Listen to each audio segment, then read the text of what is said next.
हे नाथ, हे मेरे नाथ, मैं आपको भूलूं नहीं। हे नाथ, हे मेरे नाथ, मैं आपको भूलूं नहीं।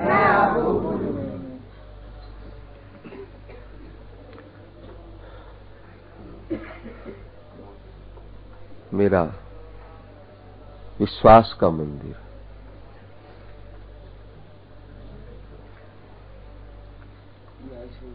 मैं कहता हूं कि मेरा विश्वास का मंदिर।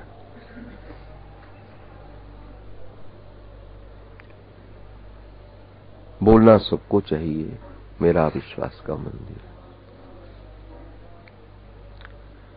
मीरा जी कह रही हैं कि मेरे तो गिरधर गोपाल मानो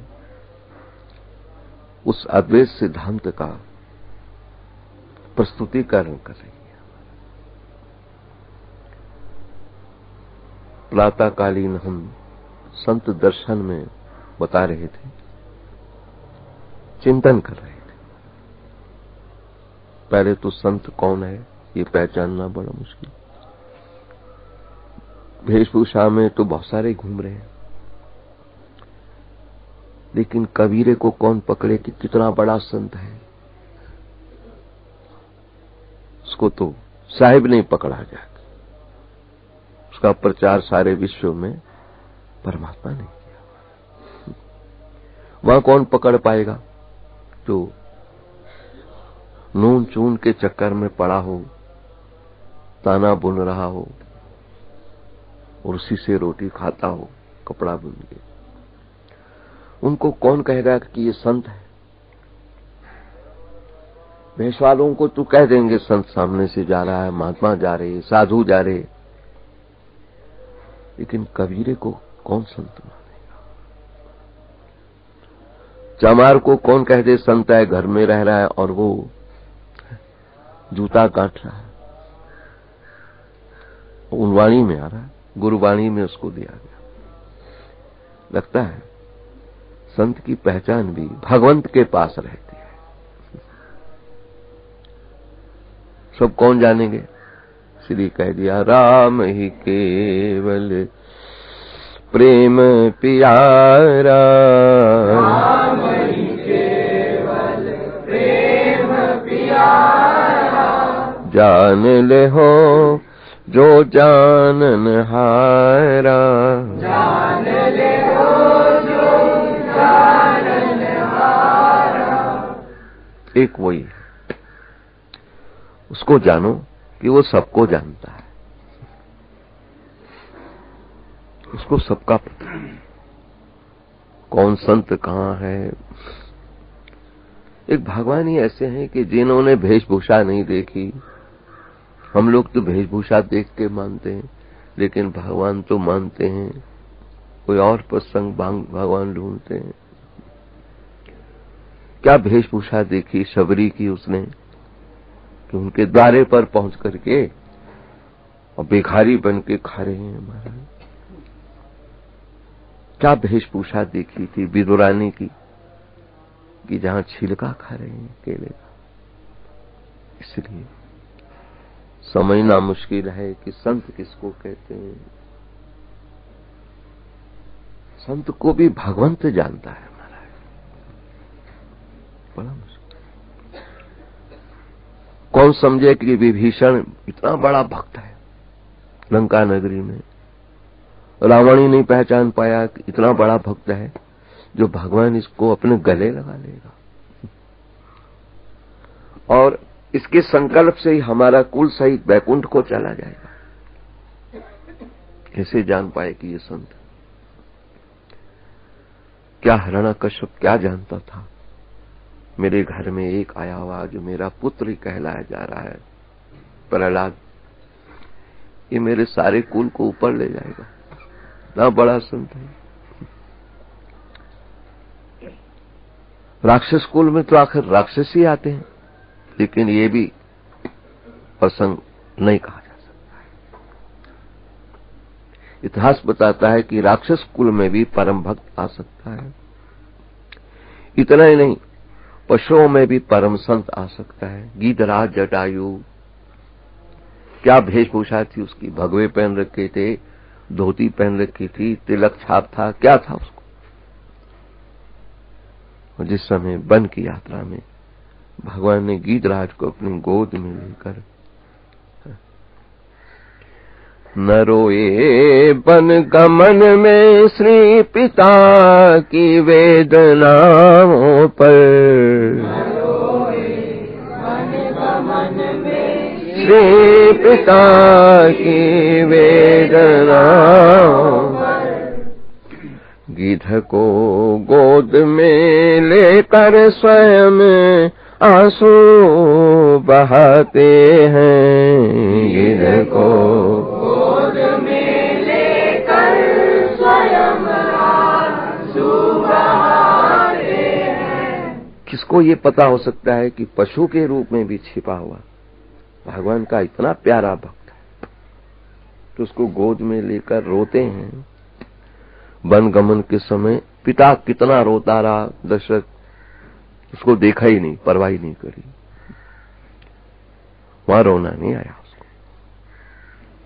गिद्ध को गोद में लेके रो रहे हैं, ना जाने क्यों, ये तो भगवान जाने क्यों रो रहे। कैसा भक्त है।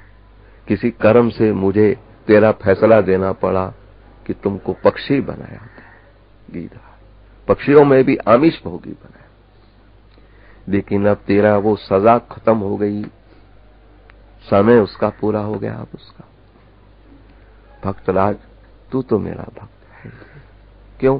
अगर ऐसा न करूंगा तो कौन तया प्रति जानहि में भक्ता।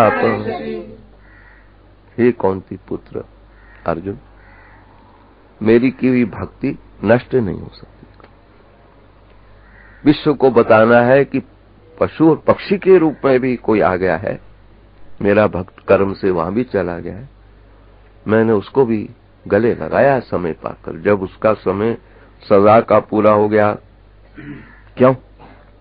शरीर जब जिसको मिलता है, चाहे हमको आपको कोई भी शरीर किसी जीवात्मा को मिला, पशु का पक्षी का, तो सजा भोगने के लिए मिला है। हम सब जितने भी शरीरधारी हैं, सजा भोगने के लिए जीवात्मा आया हुआ है। कहां कहां किसको सजा मिल रही है, किसको कौन सा परिवार मिल गया, किसको कौन सा मोहल्ला मिल गया, किसको कौन सा बाजार मिल गया, बताइए, कि कौन सी जाति मिल गई, कौन सा वर्ण मिल गया। सजा है हमारा। शरीर जो भी आया है धरा, जीवात्मा को जो शरीर मिला है वो सजा ही भोगने के लिए मिलता है। जब सजा खत्म हो जाती है, आगे क्या पता है क्या रूपरेखा बनती है। तो भक्त और संत को भी थोड़ी सी असावधानी में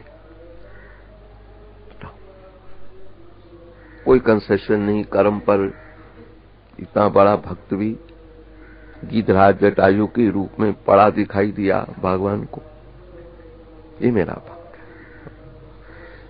कोई कर्म ऐसा हो गया था, मैंने विधान में इसको पक्षी बना के भेजा। पक्षी भी कैसा आमिष भोगी, मांसाहारी, तो भी जब इसकी सजा पूरी हो गई, टाइम पूरा हो गया, तो मेरा है ही।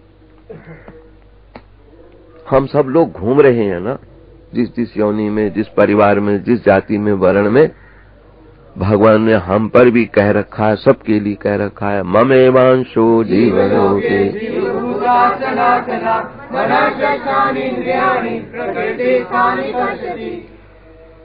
मेरा ही सनातन अंश जीव हुआ है। मानो हम भगवान की सब संतानें हैं, भगवान के बच्चे हैं सब। अब बच्चा हमारा लंगड़ा हो, लूला हो, शराबी हो, कैसा भी, माँ बाप मुकर नहीं सकते हैं हमारा। भले गाली दे के निकाल दें घर से, फिर भी साइन बोर्ड तो लगा ही है, अमुक का लड़का है, बताओ। ऐसे हम सब पर ये नाज और गौरव हमको होना चाहिए कि हम पर साइन बोर्ड लगा हुआ है। क्या लगा हुआ? ठाकुर मेरे हैं, मैं ठाकुर का हूँ, ये हमारा अनादि संबंध है, इसका कोई विच्छेद नहीं कर सकता, इसलिए बोलता रहूंगा हे नाथ, हे मेरे नाथ, मैं आपको भूलूं नहीं।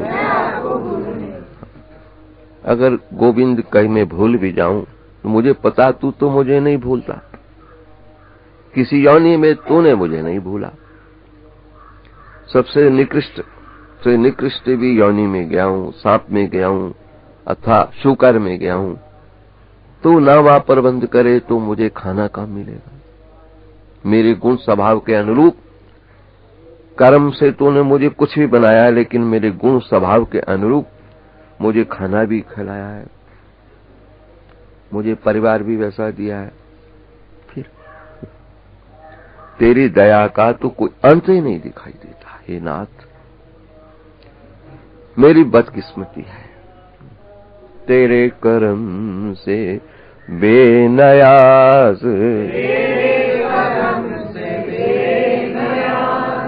मुझे कौन सी शय मिली नहीं,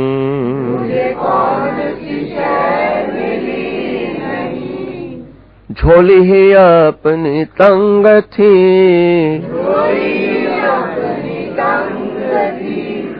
तेरे यहाँ कमी नहीं,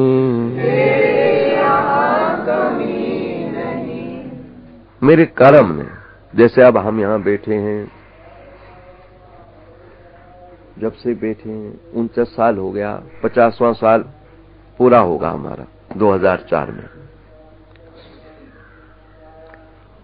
तो मैं सोचता हूं कई लोग भविष्य की भूमि पर जब ये कैसेट सुनेंगे, अभी भी जो हमारे अपनों से अपनी बात और मनवा बाबू सुनते हैं,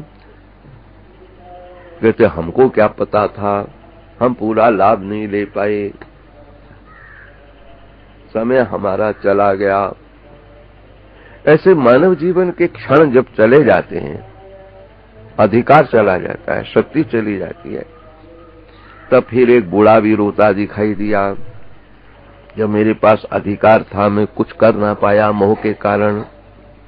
अब सारा का सारा बच्चे हावी हो गए हैं, अब मैं अगर कुछ भी दान करता हूं उनको पता लग जाए तो 100 गाली मिलती है, काम काज करता नहीं है, माल लुटाई जा रहा है मंदिरों में।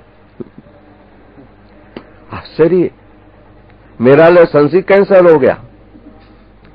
मैंने जो किया उसका तो कोई वर्णन ही नहीं रहा, क्योंकि कमाने वाले वो हैं। अब बताओ, वारे संसार, फिर भी तुझको पता नहीं कि विश्वास किस पे कर। विश्वास सूत्रों द्वारा ज्ञातव्य है कि विश्वास का मंदिर केवल परमात्मा है। भले तूने देखा नहीं, सारा काम तो तेरा वही कर ही रहा है ना। नहीं देखा तो नहीं मानता, जानता तो भी देख। समोहम सर्वभूतेषु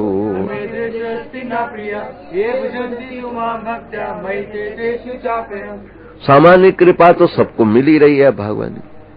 ये जो 5 तत्व है ना महाराज, सबको मिल रहे हैं पूरे तरीके से। 5 तत्व के बिना कौन जन्म ले लेगा। शरीर जितने बनते हैं 5 तत्व से बनते हैं। आकाश, अग्नि, जल, पृथ्वी, वायु, कोई भी शरीर ले लो। तो सामान्य कृपा तो भगवान की सब पर ही रहती है। विशेष कृपा जो है किन्हीं विशेषों के लिए रखी हुई है। भगवान के भी वीआईपी होते हैं महाराज। हाँ, शुरू से लग रहा है वीआईपी। भगवान के वक्त से लग रहा है, जब से सृष्टि बनी है भगवान की भी वीआईपी है। ये कबीरा उनका वीआईपी है, मीरा उनकी वीआईपी, द्रौपदी उनकी वीआईपी है। तब है सामान्य कृपा में तो हम सब हैं ही, लेकिन विशेष कृपा के लिए उन्होंने हृदय में स्थान रखा हुआ है। कबीरे का, मीरा का, तुलसी का, सूर का। बे महाराज विशेष कृपा है, तभी तो सारे विश्व में उनको प्रकट कर दिया। संसार जिसको प्यार देता है महाराज, उसके प्यार का कोई मूल्य नहीं, शून्य। और भगवान जिसको प्यार दे दे तो महाराज सारे विश्व पे छा गया। ध्रुव को क्या प्यार दिया कि सारे विश्व में, प्रहलाद को क्या गोद में बिठाया, सारे विश्व में प्रचार हो। मेरे बाप ने माँ ने ना जाने कितने बार मुझे गोद में बिठाया होगा, फिर ये थोड़ी कोई कर सका कि सारे विश्व में मेरा प्रचार कर।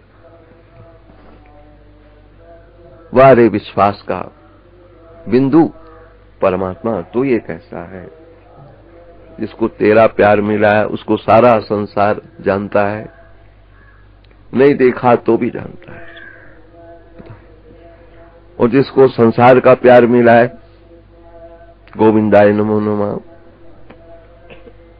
क्यों वो हिलता रहता है, स्थायी है ही नहीं। वो पत्नी बहुत प्यार करती है, मर गई तो कौन प्यार करे। पति प्यार करता है, वही मर गया पहले, क्योंकि दो में से एक ने एक तो जाने ही मारा। एक आई मेरा घर वाला मर गया, हमने कहा चाहे वो मरता तो चू मरती, अकेला तो रहना ही था। फिर कह लगे तुसी कमाल दी गल कर दो, मैं सोचा तुसी अफसोस दे सो। हमने कहा किस बात का अफसोस है, तू मरती थी या वो मरता, पहले एक जाना ही था ना, दोनों इकट्ठे कैसे जाओगे, और जाना जरूरी है, इकट्ठे कैसे चलेगा। हाँ वो एक पत्नी व्रतधारी होगा, तो एक पति व्रतधारी होगी, तो दोनों इकट्ठे चले भी जाओगे, लेकिन ये योग ऐसा है ही नहीं। तुम दोनों में से एक ने पहले जाना होता, एक ने बाद में। या तू पहले जाती वो रंडवा हो जाता, या वो पहले चला गया तू रंडी हो गई।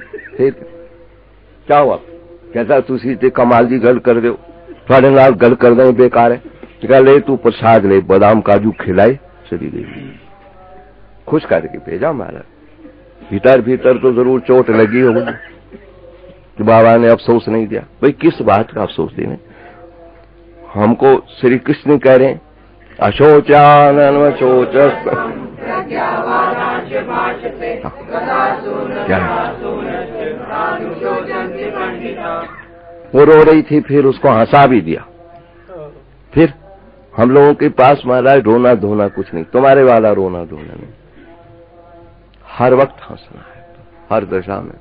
ठीक, अगर रोना है मेरे पास तो रखा तो जरूर है, लेकिन किसी के लिए है। तुम लोगों के लिए किस किस के लिए रोए, सारे पानी खत्म हो जाए हमारा, कभी एक मर रहा है कभी दूसरा मर रहा है। पानी जिसके लिए रखा है थोड़ा सा और बाकी बच गया, उसके लिए बहुत करा, अब थोड़ा बाकी है, कभी कभी उसके लिए बहा देता हूं।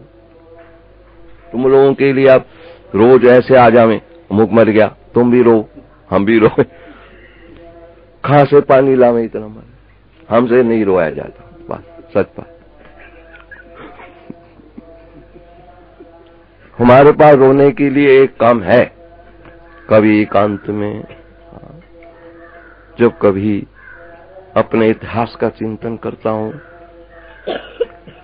तब तुम्हारी तरफ दृष्टि जाती है। अब कितने दिन और लगने हैं, कितनी सजा मेरी बाकी रह गई, बोलो। भगवान को प्रश्न करता हूं, मेरी सजा कितनी है, अब कितने दिन शरीर में रखना है। रोना भी है तो अपने प्रसंग में रोना। तुम लोगों का तो पता लगता नहीं, आज दिन दो चार मुर्दे माता के मंदिर में आते हैं और रोते हैं, और हम भी रोए उनके साथ। बताओ, तुम्हारे यहां तो एक मारा चलो रो लिए, यहां रोज ही दो चार पांच आ जाते हैं। मैं अकेला इनके लिए रोता रोता मेरी तो जान ही खराब हो जाएगी, इसलिए मैं नहीं रोता तुम्हारे लिए। मुर्दा लाओ, ठीक है, एक काम तो कर सकता हूं, चादर डाल दूं, माला डाल दूं, बस बार बार रोता रहूंगा। कल भी 4 मुर्दे गुजरे वहां रखे, अब हम उतरे और वो रोए हम भी रोए, तो ये कोई अच्छी बात थोड़ी, शरीर बेकार हो जाएगा हमारा। इसलिए श्री कृष्ण के मतानुसार तो यही है। गतासून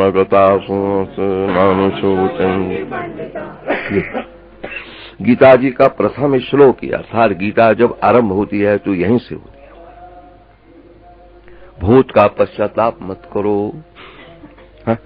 भविष्य की कोई चिंता मत करो, क्या होने वाला हमको क्या पता, जो होगा देखा जाए। और जो हो गया उसके लिए सोचेंगे ऐसा नहीं होना चाहिए, तो उसके लिए भी क्या कर सकते हैं। आप तो ठीक रखो जो सामने है मामला, क्योंकि हमारे ठाकुर ने किसी भी भक्त को अपनाया है उसका तब नहीं देखा, अब देखा है।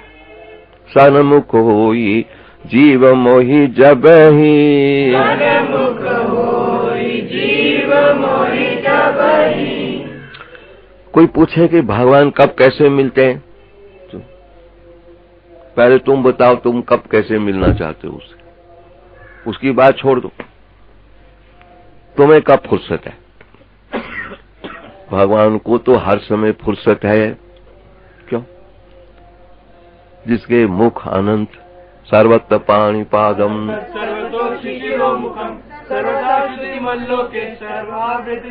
सर्वम आवृत तिष्ठति, जिसके सभी और हाथ हैं, पांव हैं, आंखें हैं, मुख है, कान है, उसके लिए काय को पूछो कब कैसे मिलेंगे। तुम अपनी बात करो, तुमको फुर्सत कब मिलती है? तुमको फुर्सत है ही नहीं। क्या फुर्सत नहीं? बालस्तावद क्रीडासक्ता, तरुणस्तावत् तरुणी रक्ता, वृद्धस्तावत् चिंता मग्ना, पार ब्रह्मणि कोपी न लगना।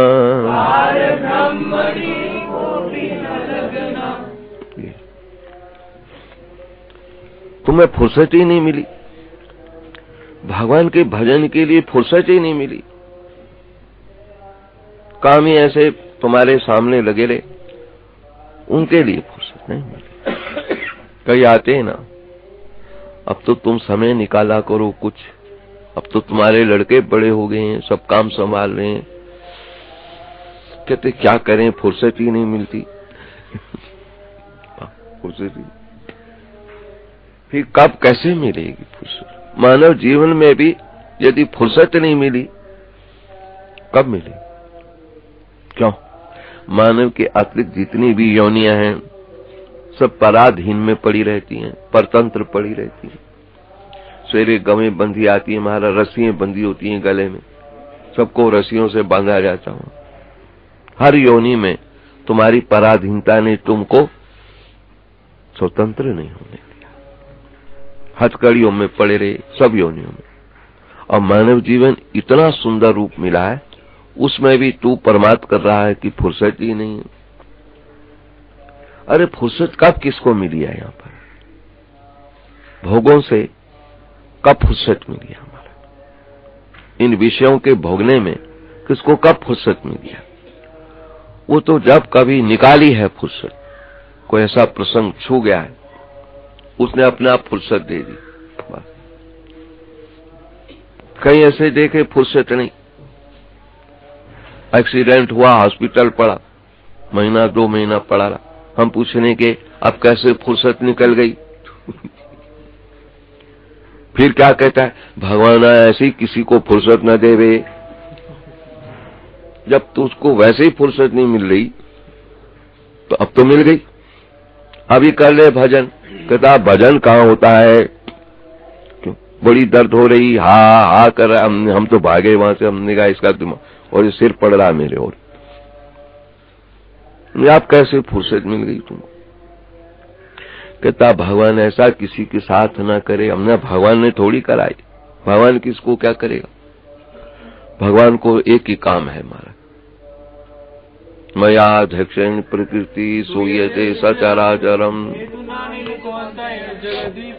अब यहाँ पर मेरी अध्यक्षता में सारा काम है, लेकिन सारे काम मैं कैसे कर लूंगा? रसोई वाले का अपना काम है, ऑफिस वाले का अपना काम है, मैं सब काम कैसे करूंगा? अधिकार उनको दे रखे, फैसले उनके हाथ में। एक नौकर ने चोरी करी, गड़बड़ निकाला, उसको हमने कहा देखो रखना तो उनका काम है, मैं ये कर सकता हूं कि तू चुप चपाता अभी चला जा, 500 रुपए ले चला जा, फिर तू 2-4 महीना में आइयो, काम तू करने वाला, तू बढ़िया है ही। फिर हम तेरी अप्रोच लड़ाएंगे। अब बताओ, अध्यक्ष होते भी कह रहे हैं अप्रोच लड़ाएंगे तेरी। लगता है कहीं न कहीं भगवान भी ऐसा ही पड़ा होता है, हरि के लिए सब काम कर देगा नहीं, उसके लिए भी कुछ नियमन पड़े हुए। हमारे बड़े बड़े ऑफिसर आते हैं, उनको किसी बच्चे के लिए कहते हैं कि इस बच्चे का कहीं बनता हो सर्विस करा। बाबा हमसे ठीक है, अंत में फाइल तो हमारे हाथ में आनी है, अंतिम सिग्नेचर हमारे होने, लेकिन इससे पहले नीचे से होके आएगी। कहीं हमने पहले कर दिए तो कहेंगे मिले हुए हैं, पैसा खा लिया इस ऑफिसर ने। हमारे लिए भी समस्या है, यूनियन है, हाव मचा देगी, हमारी कोठी पे डंडा फंडा ले आएगी कि हम सीनियर हैं, ये जूनियर में इनको कैसे ऊपर ले लिया। लगता है भगवान भी ऐसे ही मजबूर पड़े रहते हैं। उनका भी ऐसा मुश्किल हो जाता है काम कि जब पहले नीचे से आओ, क्या करो, श्रवणम कीर्तनम श्रवणम कीर्तनम विष्णु स्मरणम पाद सेवनम अर्चनम वंदनम दास्यम सख्यम आत्मनिवेदनम। पहले ये सब करके आओ, डिप्लोमा लेके आओ, हम ऐसे तुमको कर देंगे, हमको आंदोलन हो जाएगा। फिर मानो भगवान को भी अपनी गद्दी संभालना मुश्किल लग रही है। मानव शरीर में भगवान आया तो वो भी महाराज कैसे अपने को संभालेगा। तभी वो कह रहा है गीता ज्ञान मुपाश्रित गीता में परमा विद्या ब्रह्म रूपान संशया अर्धमात्राक्षरा नित्या स्वानिर्वाच चिदानंदेन कृष्णेन वेदत्रयी परानंदा तत्त्वज्ञान। ये देखो स्वयं शरीर पर उतरकर कृष्ण संज्ञा लेकर भी कहता है कि अगर ज्ञान का आश्रय न लूं तो 3 लोगों का पालन मैं नहीं कर पाऊंगा, सारे मेरे हैं। फिर किसी का रोना देखना है, सहन करना है, ज्ञान का आश्रय लेकर है तो मेरे सारे। कौन ऐसा होगा जो अपनी दुकान सजा करके उसमें नुकसान हो जाए तो फिर रोना ना आवे, बच्चा पैदा करे और मर जाए तो रोना ना आवे। तो पैदा वही करता है सब, कहीं मर रहे हैं, भगवान कह रहा है मैं जैसा भी हो रहा है मैं अपने ज्ञान के आश्रित रहकर नचतानि कर्माणि उदासीन वदासीनम असक्तम से। उदासीन, उद कहते हैं पानी, फिर उसके ऊपर आसीन कौन, कमल का फूल, जैसे पानी उसको स्पर्श नहीं करता, ऐसे मैं भी इन सब में रहता हूं ज्ञान का आश्रय लेकर के। तो मेरे ही तो सब है, किसी का बेटा मरे रोना ना, ये कैसे नहीं हो सकता। मैं अगर सबके लिए ऐसे कैसे रो लूंगा, मैं ज्ञान का आश्रय लेकर के, क्योंकि करोड़ों रोज मर रहे, करोड़ों रोज जन्म दे रहे। भगवान कह रहे हैं मैं सबका बाप, मैं अगर सहन करता रहता हूं, मुस्कुराता रहता हूं, बांसुरी बजाता रहता हूं तो यही कारण है। गीता ज्ञान, गीता शब्द है ज्ञान का, भगवान का गीत है। ये जो श्रीमद् भगवत गीता है ये साधारण प्रसंग नहीं है। हमारे भारतीयों के भाग फूटे हैं, भाग्य फूट गए, इसमें प्रवेश नहीं पा रहे हैं। भगवान का गीत है। अर्जुन ने गीत गाया, रोना धोना सुनाया, भगवान ने गीत गा के उसको हंसाया। इसी क्या बात। तुम लोगों का जब गीत सुनते हैं तो हमको बड़ी परेशानी होती है, मैं फिर अपना गीत गाता हूं तो तुम शांत हो जाते हो। तुम्हारे गीत से तुम परेशान होते हो, मुझे भी कुछ होने लगता है। जब मैं अपना गीत शुरू करता हूं तो फिर तुम भी प्रसन्न हो जाते हो, मैं भी। ऐसे ही भगवान कह रहे हैं गीता ज्ञान मुपाश्रित,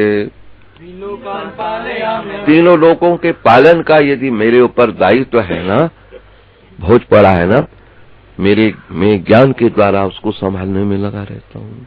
क्या ज्ञान है? अरे आया राम, राम नाम सत्य है, इसके द्वारा मैं संभाल लेता हूँ। ऐसी स्थिति में तो जब मेरा भी हाल है, भगवान कह रहे हैं शरीर पे आया हूं तो कहीं मुझे बांधा जा रहा है ऊल खसे, कहीं रोना भी पड़ रहा है, कहीं ग्वाल बार मेरे पे चड्डी लेके घुमा रहे हैं, मुझको सवारी ले रहे हैं। महाराज एक बार खेल खेल में ठाकुर हार गए और हार जीत में एक ही काम था, अमुक जगह पर जो हार जाएगा वो घोड़ा बनेगा, उसके ऊपर दूसरा चढ़ के वहां तक जाएगा। कृष्ण सवारी खूब करता रहा, एक बार खुद हार गया, भागने लगा, मनसुखा ने पकड़ लिया, सारे काय को भाग रहे, चड्डी लूंगा तेरे। तो कन्हैया बड़े रोने लगे, अरे मैं मैया से कह दूंगा, तू कह दे मैया, अब तुम्हारा नंबर आया तो तू मैया से कह देगा, मैया क्या बाबा से कह, जा तू कंस से कह दे, तेरा मामन लगे, क्या कर लेगो हमारा, क्या बिगाड़ लोगो। अब गुस्से में आ जाए ब्रिजवासी तो पूछो नहीं मारा। ठाकुर ने कहा जैसे तेरी मर्जी है, चढ़ाना पड़ेगा जब तू हम पे चढ़ता रहा है।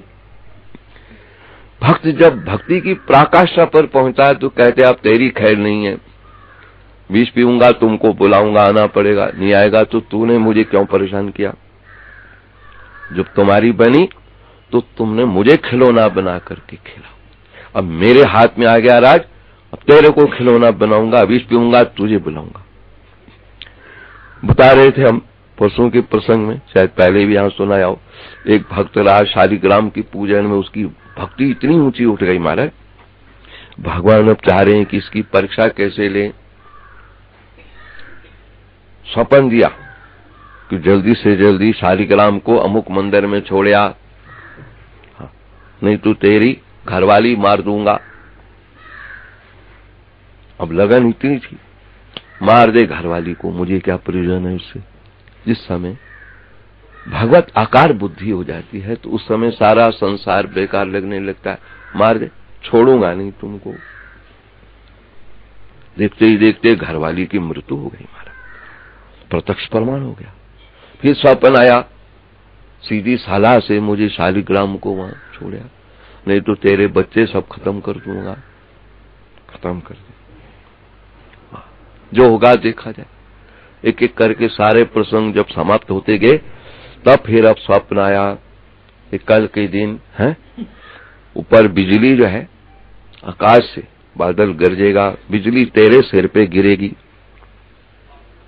जब ये सुना ना, कहता फिर ठीक है, तेरी भी खैर नहीं। फिर शालिग्राम को बांधा पगड़ी में, लैट्रिन में जाए तो उसको लेके जाए। ठाकुर ने कहा और अच्छा हाथ पड़ा इसके, लैट्रिन में ले जा रहा सर, अब तक तेरे पीछे सारा मैंने खत्म किया है, अब लग रहा है मेरा नंबर, पहले तू जाएगा फिर मेरा नंबर है। बिजली तो सिर पर ही आनी है, तुझे नहीं छोड़ूंगा। जब ऐसी कुर्बानी आई, इसको कहते आत्मनिवेदनम। बताओ, ये सब डिप्लोमा पूरे करने पड़ते। तब भगवान मुस्कुराए, यार तू लैट्रिन में काहे को हमको ले। सारे जब खत्म हो गए, अब तू मैं रह गए, दोनों का नंबर ठीक है, अकेला मेरा क्या काम है, चाहूंगा तो तेरे साथ जाऊंगा। भगवान ने जब दर्शन दिए, देखा तो घरवाली वहां से भागती आ रही, स्वामीन, उधर बच्चे भागते आ रहे, स्वामीन, रोने लगा। भगवान ऐसी परीक्षा कभी किसी की मत लेना। भविष्य मेरी तो ले ली, चलो आपने निभा भी दिया मुझको, पर आगे ध्यान रखना, दुर्गम पथस्तत कभी उपजन्ति। ठीक है, वेदों ने कहा है ये पथ बड़ा दुर्गम है, लेकिन इस युग के प्राणियों के लिए तो इतना दुर्गमता मत लगाओ। इसलिए इस युग में हमारे श्री श्री चैतन्य महाप्रभु आई, रविदास आई, भक्त ऐसे आई महाराज, उन्होंने भगवान के मिलने का प्रसंग बहुत सरल कर दिया है। चैतन्य महाप्रभु ने कह दिया, हरेर नामेव केवलम कलौ नास्तिव नास्तिव नास्तिव गतिर्नथा। केवल नाम को सुनो।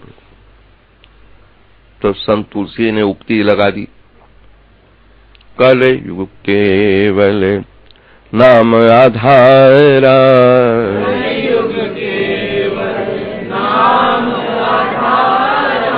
सिमिर सुमिर भाव उतर उपारा।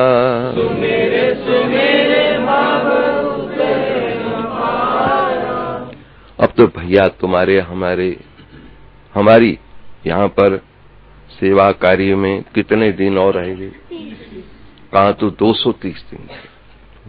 सोचो 200 दिन कैसे हम और आपने खा लिए हैं। ऐसे जीवन के क्षण भी कैसे खाई जा रहे हैं। क्षणों के साथ जीवन है, अंत में वही एक क्षण बाकी होगा। ना जाने सड़क पे होगा, ना जाने छत पे होगा, ना जाने कमरे में होगा, ना जाने चाय पीते होगा, भोजन खाते होगा। क्योंकि ऐसे प्रसंग कई मिलते हैं हमारे। जैसे ये 330 दिन थे ना, 230 दिन, 200 दिन कैसे चले गए। तभी नानक जन कहत बात, विनस जई है तेरो गाट, क्षण क्षण करे के गयो काल, तैसे जात आज है। जैसे 200 दिन चले गए ना महाराज, अब 300 दिन में कितने लगेगा। देखते ही देखते 200 दिन खा गए। ऐसे देखते ही देखते हम बाल अवस्था खा गए, जवानी खा ली, वृद्धावस्था भी खाने में लग रहे हैं, फिर भी सुध ही नहीं आ रही। अब हमको क्या करना चाहिए? बहुत मुश्किल है। देख रहे हैं सब खाया जा रहा है। कबीर ने अपनी सुक्ति में कहा कि देखो, किसी के मकान को आग लग जाए तो बाहर भागकर बचाने की बात करता है, कुछ बचा लो कुछ बचा लो, खुद भी सामान निकालने की कोशिश करता है। अब हमारे आंखों देखा ये मकान, शरीर मकान जल रहा है हिम्मत किसी के? बचाओ, कितना बचा सकते हो? क्या अपने क्षण बचा सकते हो? घड़ी रोक सकते हो क्या? अभी हम आए थे तो टाइम क्या था, देख रहे थे आधा घंटा हमको लेना है, फिर देखते ही देखते हम 10 मिनट आज फिर ज्यादा ले गए। क्या करें? जो दिन कम रह रहे हैं तो हमको भी तुम लोगों के प्रति खूब स्नेह आ रहा है। अधिक से अधिक इनको भोजन करा दें, अधिक से अधिक खा लें। ये क्या पता है कोई चीज इनके अंदर बस जाए और हमारी स्मृति कराते रहे। क्या किनकाइक जिस ही बसावे, ताकि महिमा गनी न आवे। काखिए को दर्श तिहारो, नानक औन संग मोहि उबारो।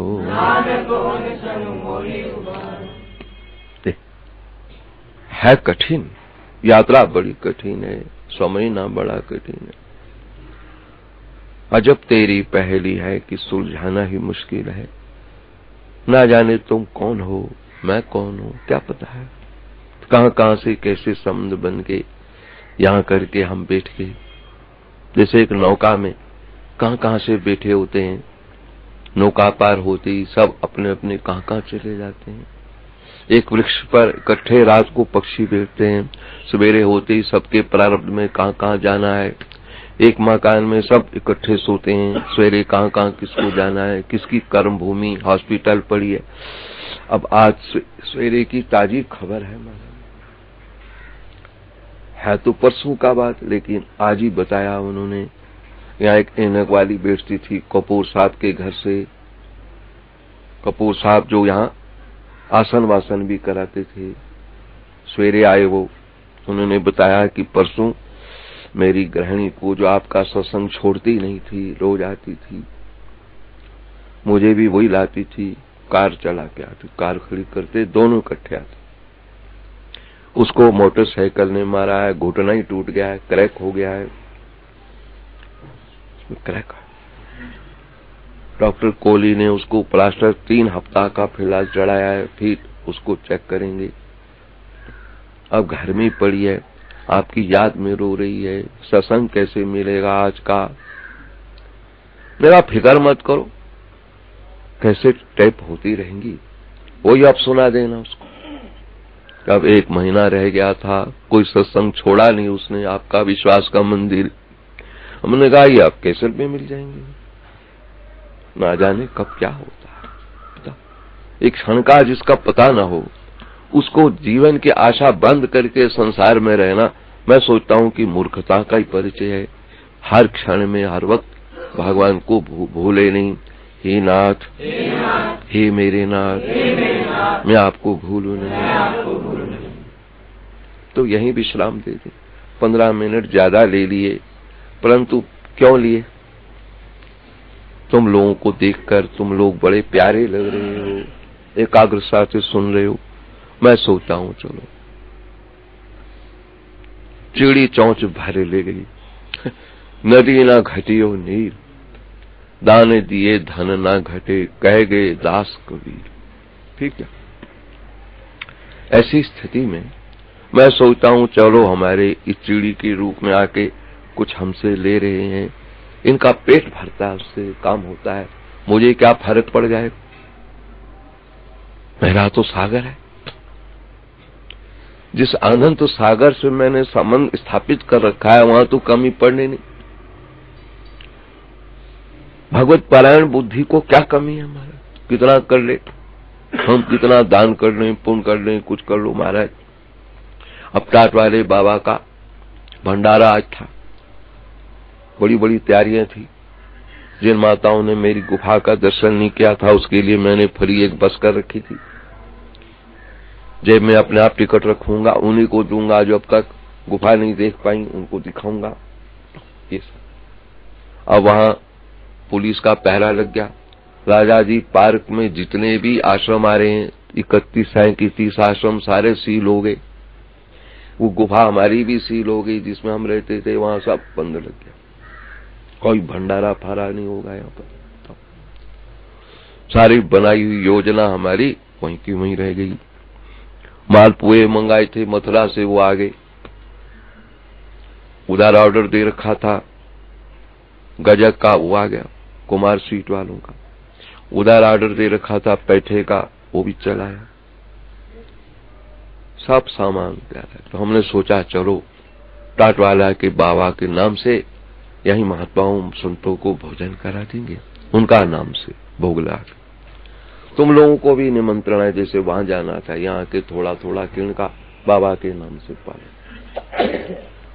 तो ये तो महाराज जीवन की यात्रा में अब दुख तो हमको भी है, थोड़ा थोड़ा है। जिस कुटिया में मैं रहा, गुफा में जिनके आश्रित रहा, अब वो स्थानीय चला गया। लेकिन क्या किया जाए, संसार ही ऐसा है, या हम जाएं या वो जाए, एक ही तो बात होती है। तुम जाओ या हम जाएं, या स्थान छूटता है या हम छूटते, जाना तो था ही। इसलिए हमको कोई ऐसा शौक भी नहीं है चलो छोड़ो वहां, नहीं तो यहीं भंडारा दे देंगे उसको, हर साल यहीं भंडारा कर दिया करेंगे। 2 दिसंबर पक्का होता है।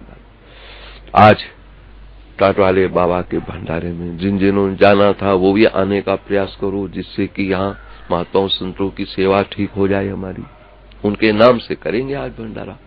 बाकी तो 4 तारीख को गीता जयंती का विशाल भंडारा होता ही है, सबको पता है।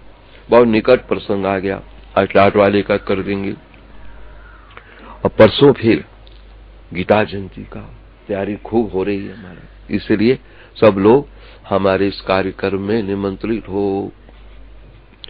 हमारा निमंत्रण ये नहीं कि कुछ देव हमको, हमारे पास बहुत है,